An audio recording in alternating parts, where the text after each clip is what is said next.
Continuamos con los videos. Ahora vamos a ver un poco otra vez sobre el cálculo. Vamos a hacer unos ejemplos sencillos. El tema no está complicado.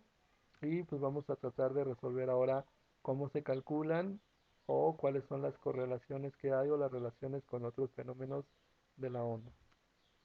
Recordando un poco entonces, tenemos nuestra onda y sus partes que ya las reconocemos y es importante tenerlas siempre en cuenta y que su representación es senoidal. Tenemos la representación senoidal de un movimiento longitudinal, transversal o de una partícula a través de algún conductor o un medio conductor. Bueno, prácticamente hablamos del tiempo, ¿verdad? En que se trata de repetir. Cuando hablamos de lambda, estamos hablando de la longitud de onda que está relacionada también con la velocidad y por lo tanto si tengo distancia y tengo tiempo, pues entonces puedo calcular la velocidad de desplazamiento.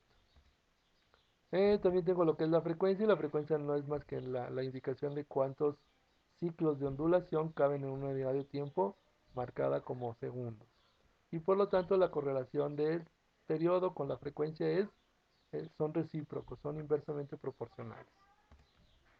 Cuando hablamos de la amplitud, pues bueno, hablamos precisamente de la amplitud en algún punto en específico o de manera máxima, si lo quiero ver desde este punto.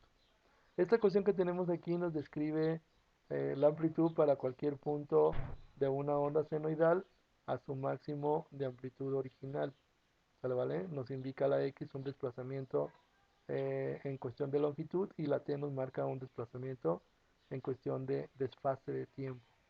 ¿Sale, vale? Entonces, por lo tanto, tenemos que inmiscuir lo que conocemos como la velocidad angular. ¿Vale? Y bueno, aquí tenemos lo que conocemos como un formulario. El formulario prácticamente nos va a ayudar para pues, correlacionar las funciones. Tenemos la frecuencia es el inverso del periodo, el periodo es el inverso de la frecuencia, la velocidad de propagación es la relación que hay de distancia, en este caso por frecuencia, o si lo quiero ver por unidad de tiempo, también lo puedo ver así. El desplazamiento aquí lo puse como x y t, que es como un punto cardinal, ¿sí? De la relación que hay de desplazamiento con el tiempo, ¿sí? Y bueno, vamos a ver algunos ejemplos. Tenemos ahora que calcular la frecuencia de oleaje. ¿Sale, vale? Nos dan como dato que la velocidad de propagación de las olas son 30 metros sobre segundo y que hay una separación de 15 metros entre ola y ola. ¿Sale, vale? Entonces, bueno, tenemos que la velocidad de propagación es la longitud por la frecuencia. Tenemos ya ese dato, nos dice que son 30 metros sobre segundo y que lambda son 15 metros. Ya aquí puedo asumir que lo que está sucediendo son que tengo una velocidad de propagación de 30 metros sobre segundo y si cada ciclo o cada ola tiene una separación de 15 metros, entonces estoy hablando de 2 ciclos por segundo, lo que también lo puedo organizar como 2 Hz. Si no hablo de ciclos, si hablo de olas, entonces son dos olas por segundo.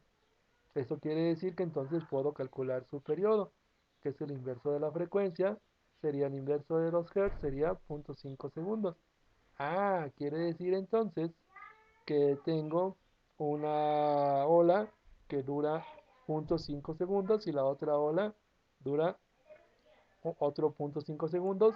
Ambos duran un segundo y por lo tanto se cumple esta condición, ¿verdad?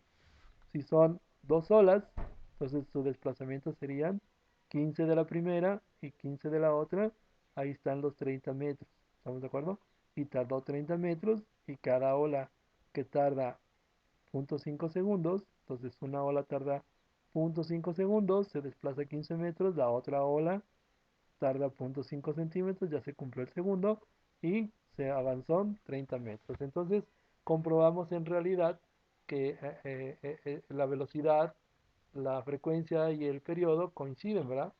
Esto era algo parecido a lo que quería con el experimento que les dejé de la actividad del día de hoy, que de alguna manera buscaran la forma de relacionar estas ecuaciones, ¿sale? Pero bueno, ya revisaremos ese trabajo. Continuamos. Otro ejemplo sencillo es ya calcular prácticamente todos o relacionar todas las características que tiene una onda, ¿verdad? Vamos a comenzar con una cuerda, ¿sí? Esta cuerda hace un movimiento transversal, quiere decir que sube y baja, y tiene una altura máxima de 20 centímetros y una distancia entre valle y valle de 50 centímetros, y nos dice que se hacen 8 ciclos en 5 segundos. Bueno, vamos a ver qué sucede con todo esto. Nos dice entonces que yo lo que tengo es una frecuencia de 8 ciclos en 5 segundos. ¿Qué sucedió aquí? Bueno, la herramienta que se utilizó para verificar me dio oportunidad de contar 8 oscilaciones en un periodo de 5 segundos. Ah, ok. Entonces, si yo pongo 8 ciclos en 5 segundos y hago la división, me diría que son una frecuencia de 1.6 Hz. Eso quiere decir que 1.6 de la porción de una onda es la que cabe en un segundo. Si yo multiplico esto por 8 me darían los 8 segundos. Muy bien, ya entendiendo el fenómeno de la frecuencia y de las repeticiones, entonces ya puedo calcular la velocidad de propagación. Observen que utilicé colores como para irlo identificando. La velocidad de propagación, entonces, ya lo dijimos, no es más que la distancia por el tiempo. Tenemos 0.5 metros. Hay que recordar que nos lo da en centímetros, pero hay que convertir la unidad métrica en tiempo, digo, perdón, en metros. Y por lo tanto son 0.5 por 1.6 Hz, me da una velocidad de 0.8 metros por segundo. Más o menos lo que tenemos aquí, ¿verdad? Bueno. Prácticamente tenemos entonces que el periodo es el inverso de la frecuencia, entonces tenemos que el inverso de 1.6 Hz nos dará 0.62 segundos. Quiere decir que cada ciclo de los 8 tiene una duración de 0.68 segundos.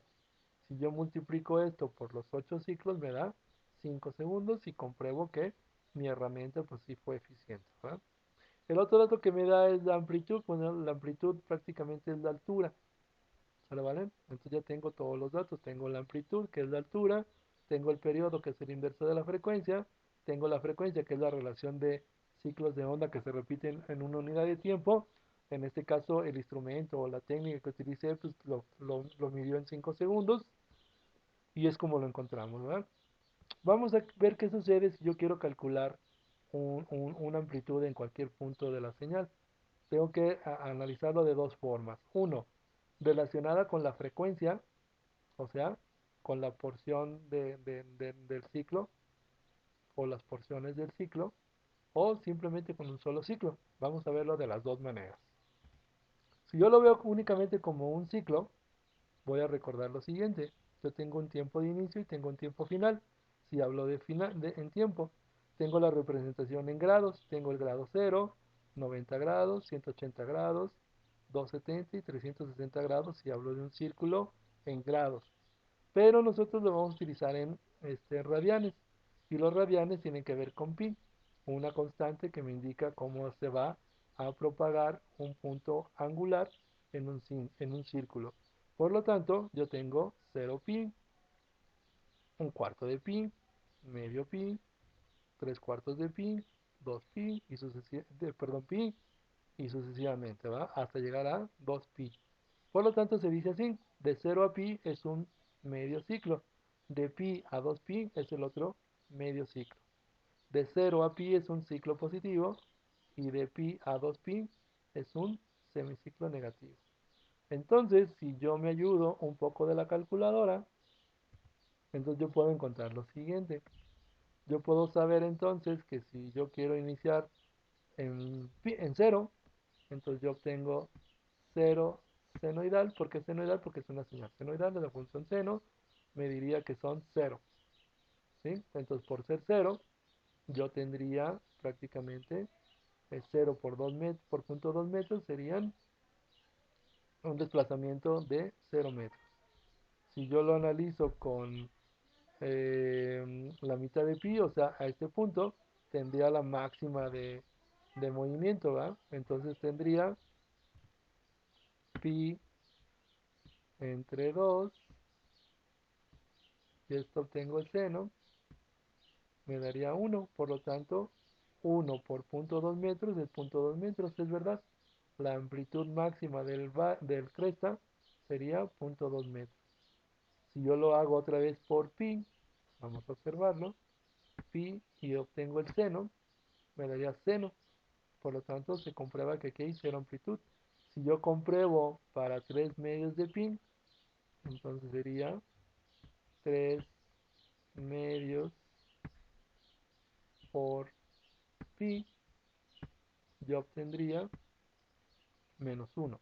Y ahí está, menos 1 por punto 2 sería menos punto 2. Por lo tanto, sería el voltaje, o bueno, perdón, disculpen, el amplitud máxima, pero del valle. Y aquí, bueno, hay un error de gráfico, disculpen. Sería en cuestión de 2 pi. 2 pi me daría nuevamente 0. Sería 2 por... Ah, no, no puse el 2. 2 por pi sería prácticamente seno, nuevamente 0, ¿verdad? Y ya se repitió el ciclo, ¿sí? Entonces, bueno, aquí es donde comprobamos entonces que aquí tendríamos un valor de un medio de pi, se iría a la sección de cresta.